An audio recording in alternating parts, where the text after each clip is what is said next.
Sometimes you get these super annoying little stone chips in the paint. So I'm going to show you how I deal with it. What I need is some kind of paint that's remotely black, and I use a drill bit, a wooden stick, something. No, we're not repainting the whole tank. I'm gonna put some of the, I don't want to get it on the lens. There. I just put some of the paint into the cap. There, it's sloshing there.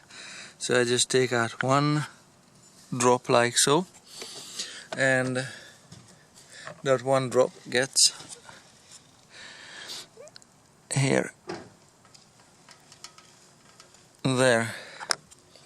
Yep.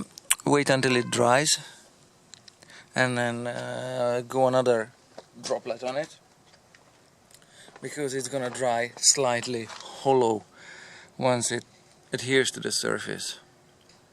Yeah. Yep, it's getting there. You can see that it's hollow, so it gets another droplet.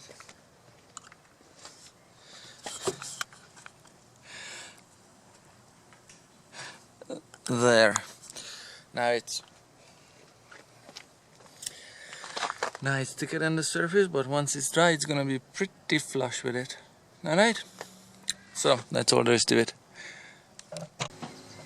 And that's how the finished product looks like. Is it pretty? I don't know, but it's better than it was with the blank or rusty spot staring at you.